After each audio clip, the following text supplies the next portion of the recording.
This program is about unsolved mysteries. Whenever possible, the actual family members and police officials have participated in recreating the events. What you are about to see is not a news broadcast. May 9th, 1986, Arizona State Prison.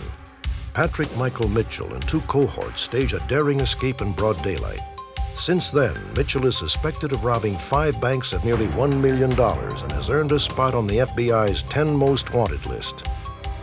60 years ago in Ohio, an 8-year-old farm boy was disowned by his step-parents and left to fend for himself during the Depression.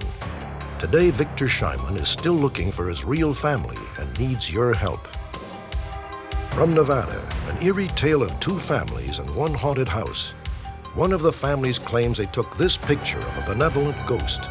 The other family claims that their spirits tormented them.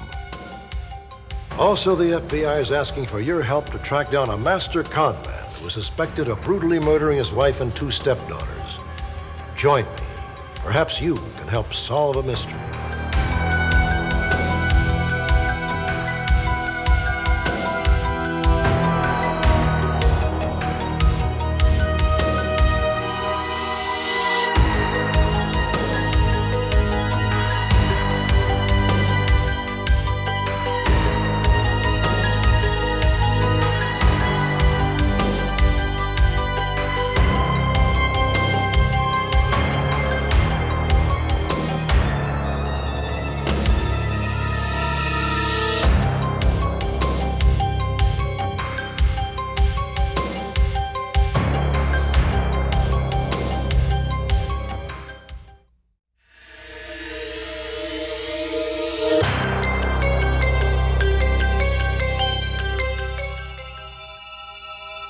December 14th, 1987, 8:30 a.m.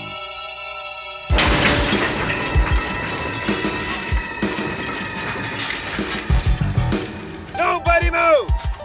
Just put your hands up and no one will get hurt. 2 men wearing Ronald Reagan masks held up a bank in Gainesville, Florida. Keep your hands up! The bank had not yet opened for business.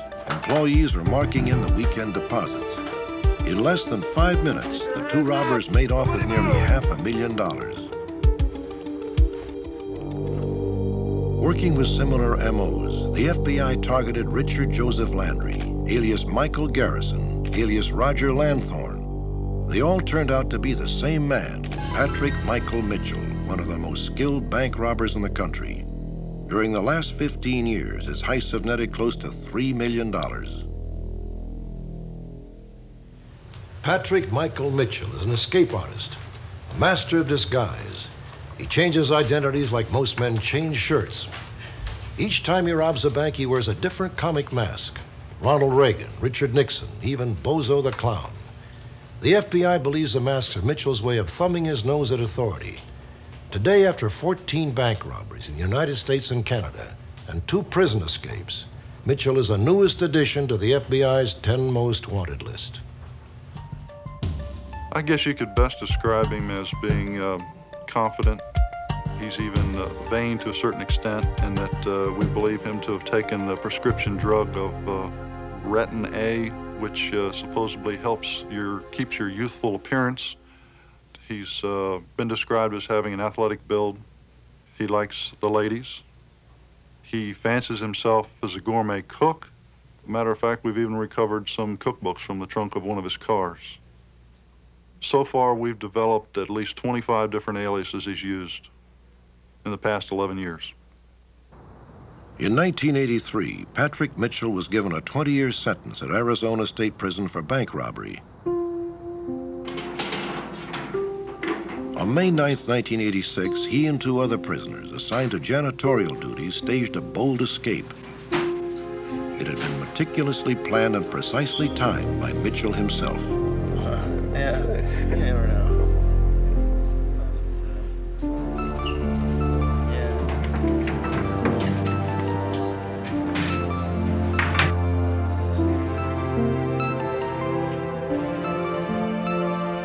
None of the guards noticed that the 3 men were missing. No alarms had been set off. Wearing street clothes they had hidden in a utility room, the 3 convicts simply walked outside.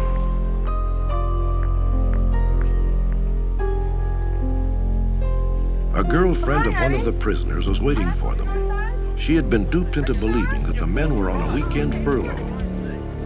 The escape went off without a hitch. One of the men would eventually be arrested in Atlanta, Georgia. Patrick Michael Mitchell, with a third escapee, Johnny Salazar Stewart, headed for Gainesville, Florida. They come into a town a month or two in advance. They come in on several occasions, stay at local hotels and motels. We believe either by staking out department stores or armored car services, they then determine when and where they will make their hit. Okay. The way I see it, armored car gets there between 8:15 and 8:20. We'll watch them go. And we go in the fall of 1987, Patrick Mitchell and Johnny Stewart began planning a robbery in Gainesville. About 3 minutes. Mitchell rented a self-storage unit with a good view of both the bank they intended to rob and the armored car company that served the bank. Mitchell pretended to load and unload boxes from the storage unit while he observed the routine operating movements of the armored car company.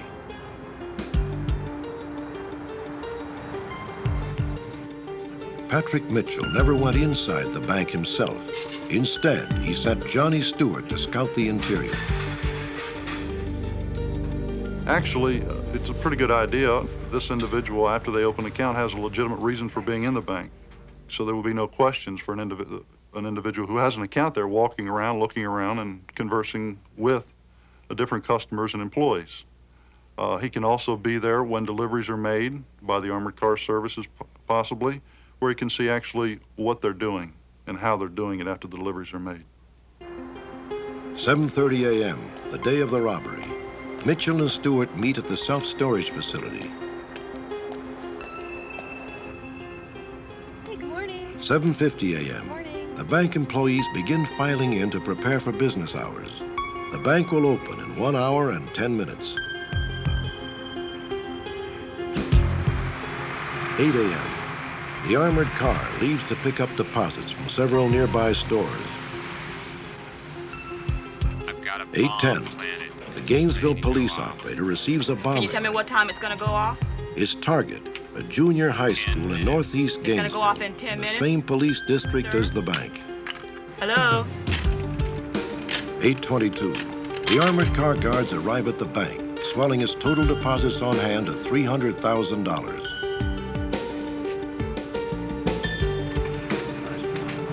Simultaneously, patrol cars are dispatched to the site of the bomb threat, 32 blocks from the bank. Police now believe that Patrick Mitchell phoned in the false alarm as a diversionary tactic. 8:25 a.m. Mitchell and Stewart make their move.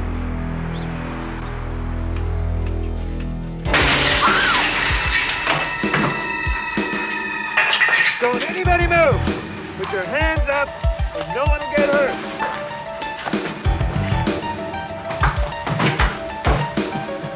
Where are the money bags that the armored truck just dropped off? I was thinking he's either going to shoot somebody or he's going to take someone hostage. I was very frightened. I remembered laying on the floor in the back. I kept thinking, I'll never see my husband or my children again.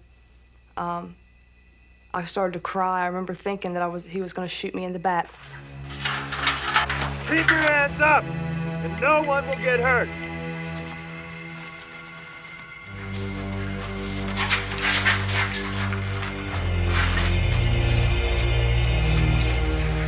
This is a bomb. Nobody move, and it won't go off. As the two men flee, Mitchell drops a bag containing $28,000. Nevertheless, their take for the day is nearly $500,000. The bomb is a phony, but it buys valuable escape time. 8:40 a.m. A woman who works at the storage facility sees Mitchell drive away, a rack full of clothes hung across the back seat. It is the last sighting of Patrick Michael Mitchell in Gainesville. 2 months after the Gainesville robbery, Johnny Salazar Stewart was apprehended. Despite his innocent plea, he was tried and convicted for his role in the robbery and is today serving a 40-year sentence. A year after the robbery, Patrick Mitchell's Cadillac was found abandoned in a storage facility in Tallahassee, 150 miles from Gainesville. The car was clean of evidence, but Mitchell did leave 9 cookbooks in the back seat. During the last 2 years, Mitchell has been cited in Texas, Georgia, and Alabama. However, he is Canadian, and authorities believe he could have returned to Canada. His last known alias was Johnny Grant. I think it's imperative that we find Patrick Michael Mitchell, because I don't believe that he'll be stopping with the Gainesville robbery. Based on his previous activities in the past 11 years and his hit frequency, I believe that it's not if he's going to hit, but when he's going to hit.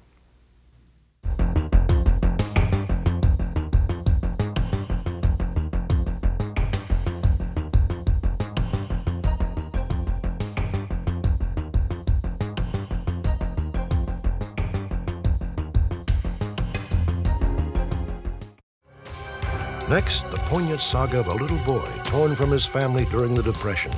Perhaps you can help reunite him with his brothers and sisters.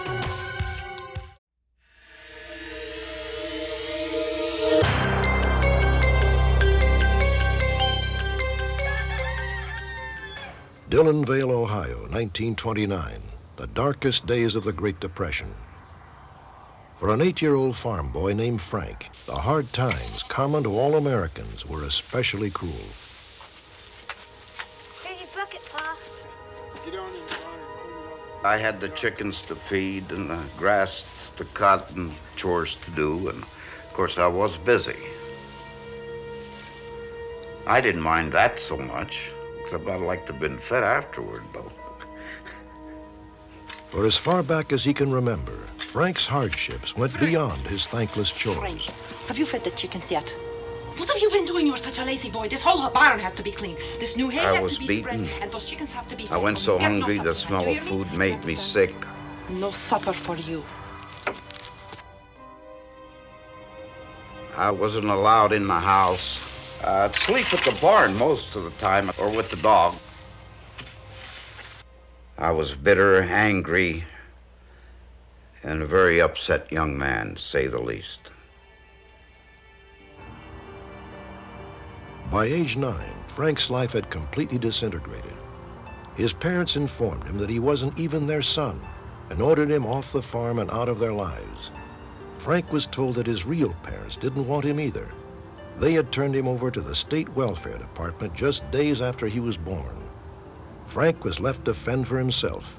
He had no family and no idea who he really was. The search for a missing family and one's true identity can be a difficult ordeal. Many times, years of research end with disappointment in the dust-covered files of some county record department. For those who do succeed, the solution can sometimes be more painful than the quest. When a child discovers he was abandoned by parents who simply didn't care. This was a fear that haunted 9-year-old Frank, whose search for the truth would last more than half a century. After being put out of his home, Frank was shuffled from state institutions to foster families and back again. I was a ward of the state of Ohio. I ate at the soup kitchens. I stole food off the front of stores just to eat. No, I was not a thief. I didn't know anything about my parents. I was told all types of stories, like the family deserted me. I just was lost. Frank? Frank?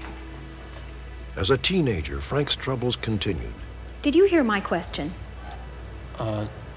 Did you read your homework last The night? belief that his birth parents had willfully abandoned him left Frank dispirited and aimless.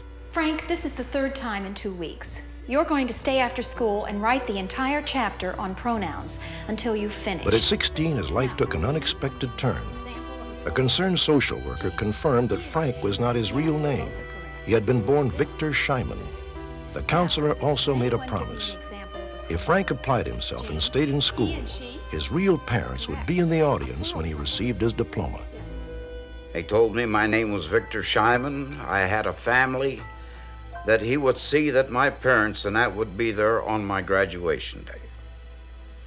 and I buckled down and went to work.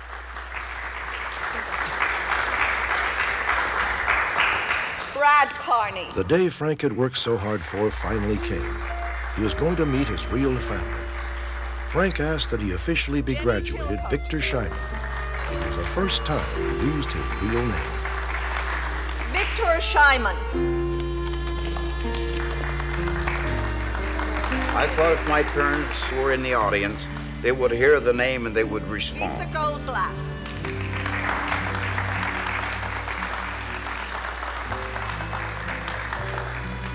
Nobody showed up. Andy Robinson. And it turned out to be one of the sorriest days of my life. Tina Marie Miller. I wrote to the Bureau of Charities, the Welfare Department, State of Ohio. And the answer they got, that I received, that nothing could be found, they knew very little, and that my family had just disappeared without a trace. So I gave up.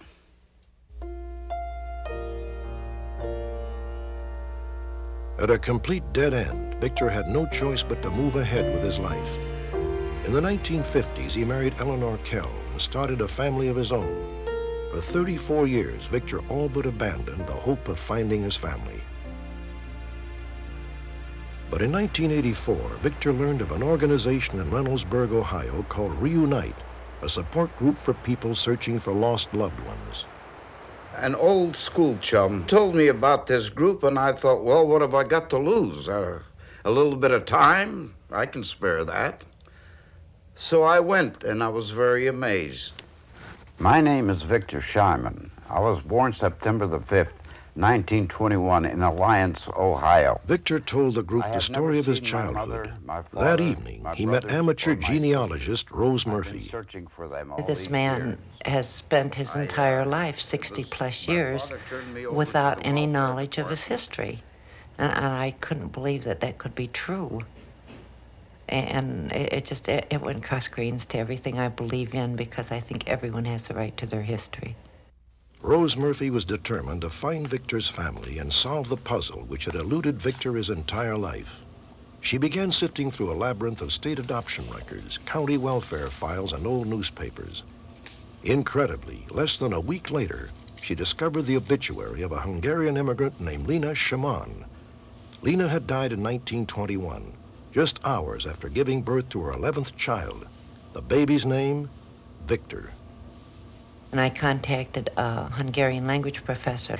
He said that he would venture to guess, and would probably be right, that the family name was actually Simon, a common Hungarian family name, but pronounced by a Hungarian-spoken person and heard by an English ear would be spelled as Scheinman or Shaman or any other forms of spelling, depending upon the person hearing it.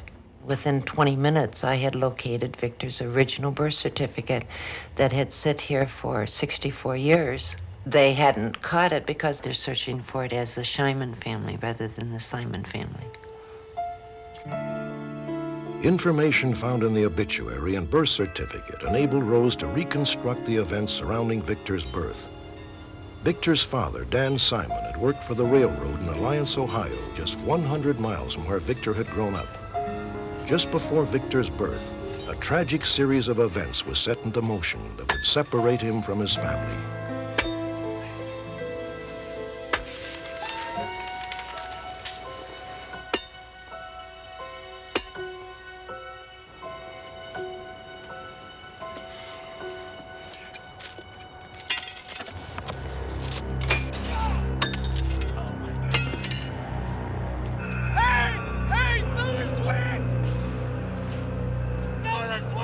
The bones in Dan Simon's ankle were shattered.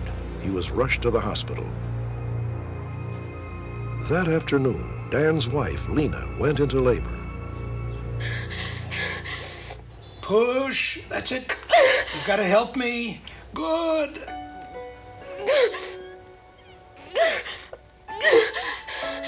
I can imagine a tremendous struggle going on physically as well as emotionally in that room as Lena gave life to Victor. and lost her own in the process.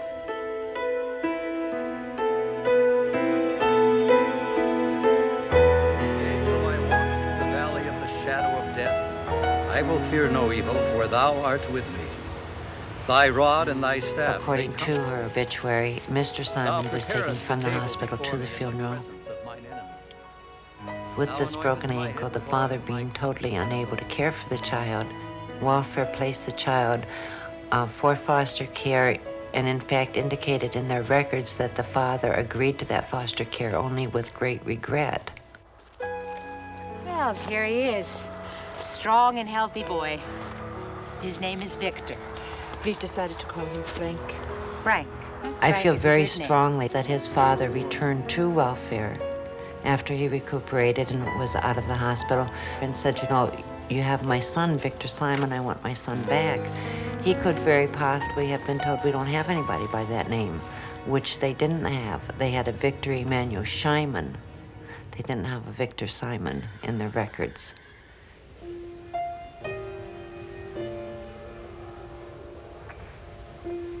Victor Scheiman can take comfort in knowing that he was not truly an unwanted child, but rather a victim of an unlikely conspiracy of events. However, several pieces to the puzzle of his life are still missing. I hope that I meet some member of my family to know that I belong. I want to know what happened. I want my children to have their side of the family, like uncles, brothers, sisters, and so on. I just want to see somebody and talk to somebody that I belong to.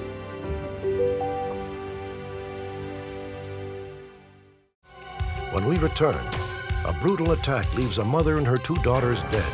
The woman's husband is wanted for murder.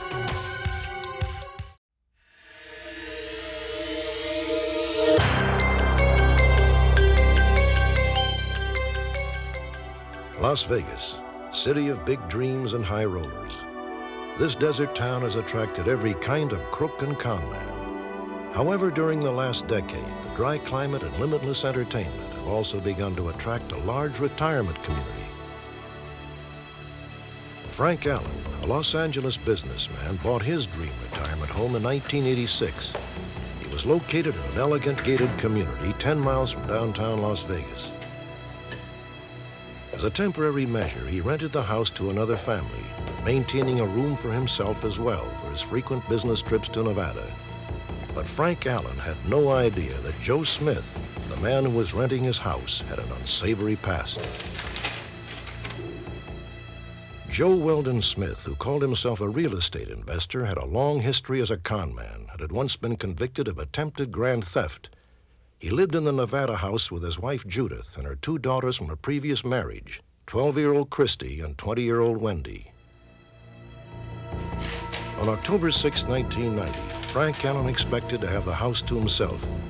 Joe Smith has said that he and his family would be out of town for a few days. Instead of a restful weekend, Allen had stepped into a nightmare. I locked the door behind me and went up the top of the steps and unlocked the bedroom and went in. I started undressing, took off my jacket, shirt, tie, and suddenly stopped in my track and said, "Something is wrong." I said, "I don't know what it is, but something is wrong."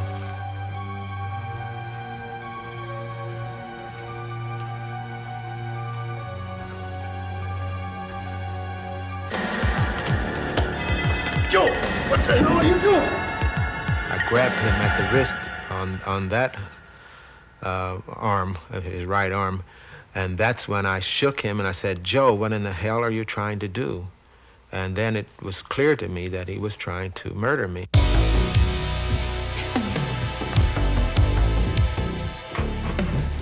Coming down the steps, I said, "Now I've locked myself in with these double dead bolts and I don't have time to reach for a key."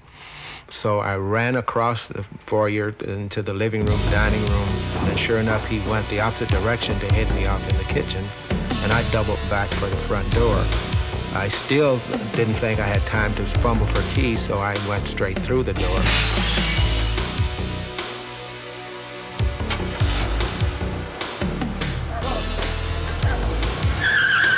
He stood in the door and glared at me and then walked back in the direction of the bar.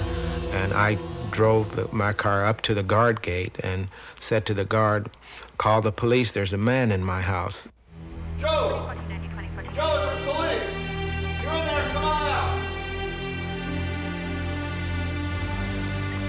10 minutes later, local police arrived at the house, expecting to find Joe Smith still inside. They quickly made their way from the living room to a downstairs bedroom. Joe! Come on out, Joe! They thought they had cornered Joe Smith hiding under a blanket. Instead, they were confronted with a tragic scene of 12-year-old Christy Cox, Smith's stepdaughter. She had been strangled and bludgeoned to death. It was obvious that she had been dead for quite some time. She had several wounds to the face and to her head. In the next bedroom, they forcefully entered that also, and that's when Wendy Cox was found laying beside the bed. She had approximately 32 wounds to her head and hands, defensive wounds to her hands, and she had also been strangled. Officers went upstairs, searched the open rooms, the game room and so forth, and then went to the master bedroom, entered that. The doors were closed. They entered that bedroom, and that's when they found Judah Smith lying in the bed. Judah Smith, Joe's wife and mother of the two girls, had also been bludgeoned to death. Police later determined that the three victims had been dead for approximately 18 hours.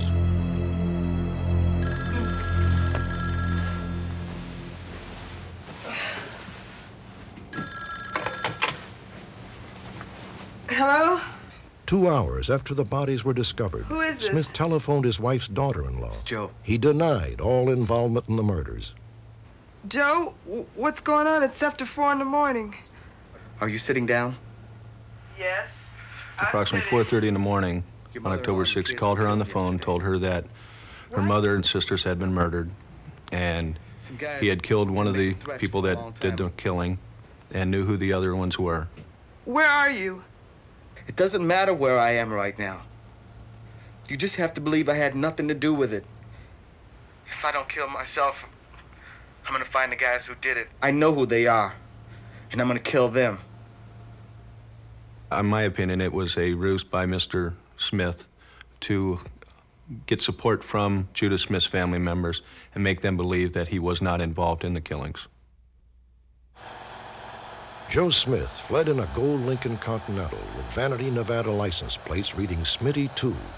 He is wanted on 3 counts of murder and 1 count of attempted murder with a deadly weapon.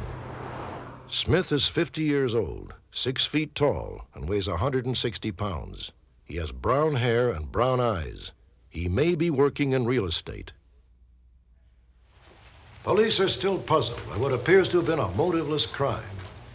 By all accounts, the Smith's marriage was a happy one. Though Joe Smith was in dire financial straits, he was not named in his wife's will, nor did he have life insurance policies for her or her daughters.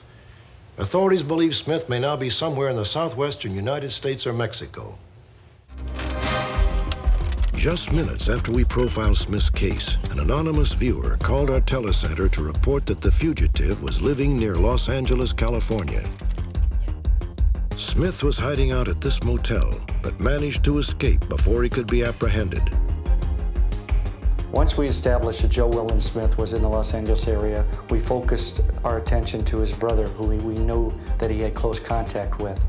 After 5 days of surveilling this brother, we established where the suspect was residing. 20 minutes later, Joe Weldon Smith was arrested at another local motel where he was registered under an assumed name. Inside Smith's room, detectives recovered several credit and identification cards. Smith told police that he was in the process of creating a new identity. At the time of his arrest, Joe Smith indicated to me that he had seen the last airing of the Unsolved Mystery program. He also told me that it was very tough being a fugitive, and he always knew that someone would be knocking at the door one day. He's kind of glad it's all over at this point.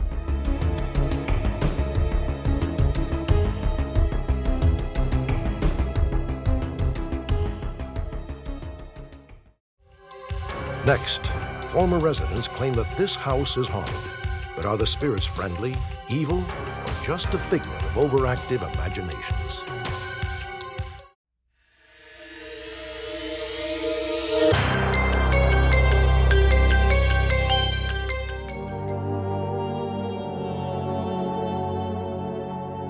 tiny hamlet of Fish Springs, Nevada, stands a 120-year-old Kansas-style farmhouse.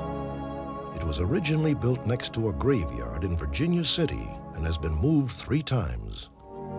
Some people find it very odd that the house has managed to survive for more than a century.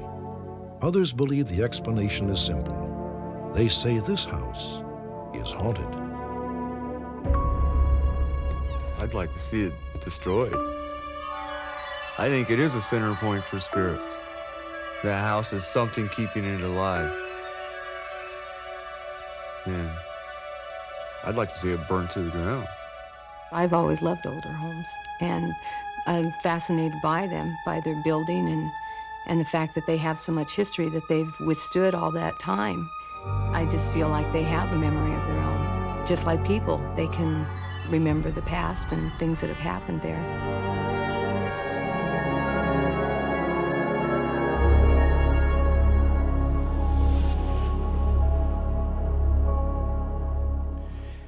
There's something about haunted houses that even the most skeptical among us finds difficult to resist. Perhaps it's because they bring back childhood memories of things that go bump in the night. Or perhaps they just like a good ghost story. This is a tale of 2 families, the Kelseys and the Robinsons. Both families believe they had supernatural encounters while they lived in the Nevada house. But the end result would be very different for each. Is this a story of a congenial and well-meaning spirit? Is it the tale of a fearsome poltergeist? Or is it simply a tale? You will no doubt have an opinion of your own. The Kelsey family bought the house on May 2nd, 1978, 100 years to the day after the man who built it had died. From the beginning, there was something eerie about the house. I felt like we had gotten more than we bargained for, and I wouldn't walk through the house in the dark at all for fear that I was going to run into something that wasn't supposed to be there.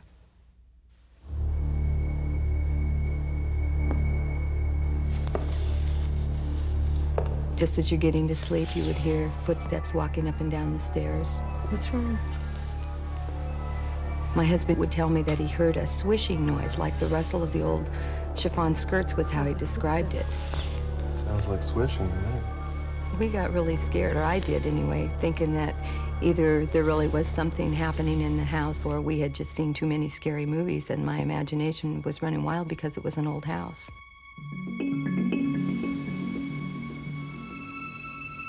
The Kelsey's daughter, Jennifer, who was then 4 years old, had an even more bizarre experience.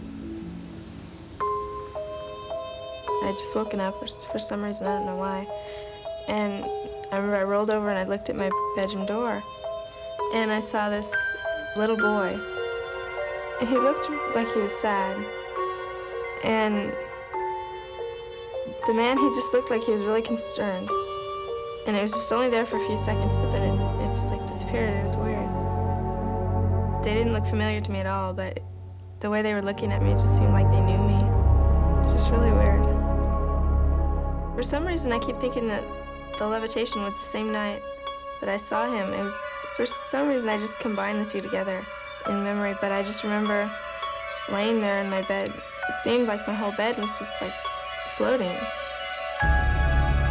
After Jennifer told me what had happened, I was very scared that things were starting to happen that aren't supposed to happen normally. And I told my husband about it. And he asked me if she was actually levitated. And I said, from what she was saying, that's what it sounded like. Jim and Susan Kelsey often heard strange footsteps approaching their daughter's bedroom. They were concerned for her safety. In desperation, the Kelseys decided to call in a local man, Daniel Martin, who had a reputation as a psychic. When I first talked to Mrs. Kelsey, she was more concerned, confused, because she didn't understand what was happening. After visiting the house, Martin returned to his home and put himself into a deep trance. Incredibly, Martin says that while he was in the trance, he met the Kelsey's ghost. I contacted an entity, appeared to me as a sailing man. I mean, that's what came to my mind. He had the mustache, And at that time, I asked him, "Who are you?" And he told me his name was Samuel. And he told me at the time that his purpose there was to protect the child. And he was there not to harm anybody. And I explained to him that he was frightening the family. And Samuel promised not to do these things in the future, not to frighten them by doing frightening things to them. Jennifer asked me, she said, "Does that mean he's going away?" And I said, "I don't know." And then a couple weeks later, things had quieted down, and she asked me if he had moved away, and I said, "I didn't know." And she said, "Well, I don't think he did." She says, "I think he's up in the attic." The Kelseys became convinced that their ghost, Samuel, was a spirit who meant them no harm. 3 years later, in 1981, they moved to a more modern house nearby. The old home was leased to a potential buyer. By now, the Kelseys had 3 children, including an infant son.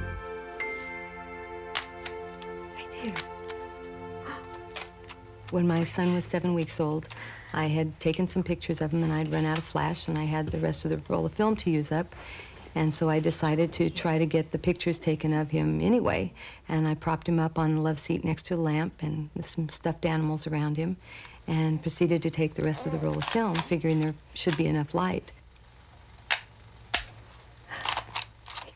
When I went to pick the pictures up, I opened them up and I pulled them out, and there was a man on the first picture. And I thought, these aren't my pictures. So I went through them, and after that initial picture, everything in there, the roll was of my son. And I checked my negative, and the man was on it. The only way I can explain the photograph is that it is of our ghost Samuel, because my daughter had told me about 3 weeks earlier that she felt that he had moved with us, and I didn't believe her. And I just saw the picture of him, and it was his way of telling us that he had in fact moved with us. That was the only explanation there was. The mysterious photograph became front-page news in Fish Springs. Interestingly, nobody in town recognized the man in the picture. Unsolved Mysteries brought in photographic expert Vernon Miller to analyze the snapshot. I can't say precisely how this image was formed. There's not enough evidence. The image is three-dimensional and has reflected qualities. Where the skin is tight against the skull, it's brighter and there's highlights there. A manifestation of a ghost is usually thought of as transparent or self-illuminant, and this is definitely reflected light.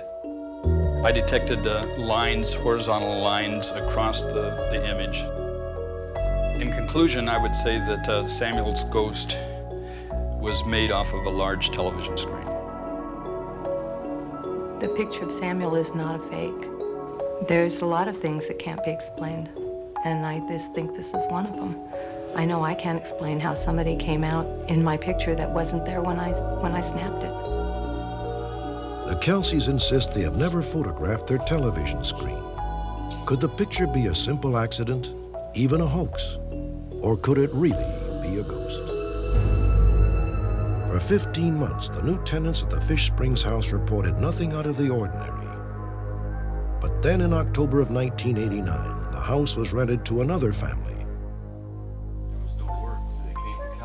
Steve and Mona Robinson knew nothing about the house's ghostly past. Soon, however, the Robinson family was caught up in the middle of its very own ghost story. I felt that there was ghosts in the house, but then I kept telling myself no. And things started happening more and more. The footsteps, the bangs. I'd bring it up to Steve once in a while, and he would say, no, there's got to be some reason why all this is happening. You know, it's an old house. We even thought about pipes. You know, we thought of all kinds of things. The Robinsons became extremely concerned when their 11-year-old son, Garrett, began to have frightening experiences. I started hearing noises upstairs, and there was walking, bangings and stuff. After I heard the laughing, I went up to the top of the stairs. by myself. I was scared though because I heard all these footsteps the other day. And there was a whole bunch of walking around bangs while I was upstairs. I started hearing humming, three different like voices. Higher one, medium one, and lower one. I then ran out the door. When I got out, when I was inside my driveway, there was all this banging of the screen door. And then, for some reason, I looked over to the window, and I saw this old guy, and he had this grin on his face. A smirky grin, not like a real mean one, like he was trying to be mean. 6-year-old Miles was the next child to fall under the spell of the house. I remember one night I was getting lifted out of bed. I got lifted up pretty high, and I didn't know what was happening. I just got lifted up. Well, I had told my husband then that I didn't want to live there. And he said, well, he goes, they're not going to hurt us. He wasn't afraid. Finally, Mona Robinson reached the end of her rope. My husband and I were getting ready to go to bed, and I couldn't sleep. And I could hear bangs in the hallway, like coming down the stairs. Then all of a sudden, I heard right behind my bed in a man's voice call me bitch.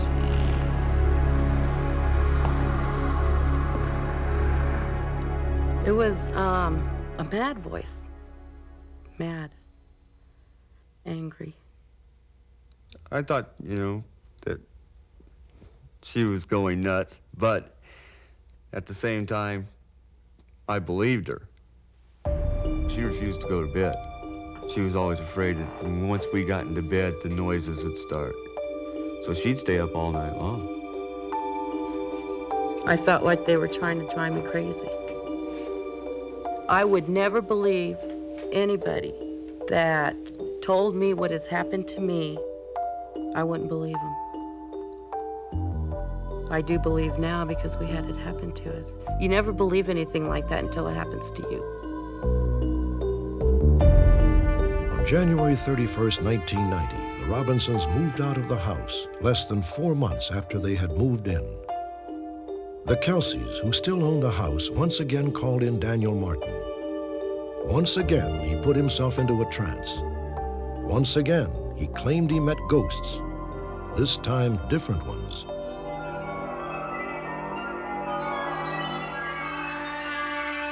At that time, I encountered 3 entities, 2 men and 1 woman. My first impressions when I approached these entities were that they were of the Virginia City era back in the old days. These entities were not destructive, they were just cantankerous, kind of a rowdy little gang of troublemakers. It had been and still was.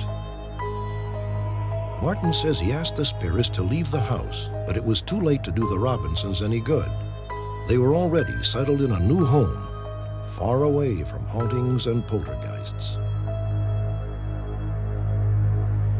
To most of us, this saga sounds incredible, but the Kelseys and the Robinsons take it very seriously. It is interesting to note that last year, the Kelseys sold the house to a couple with 2 children who bought with full knowledge of the stories of spirits and haunting. The new owners have been in the home for 8 months and have reported no unusual phenomena. Perhaps ghosts, like many other things, exist only in the eye of the beholder. Perhaps.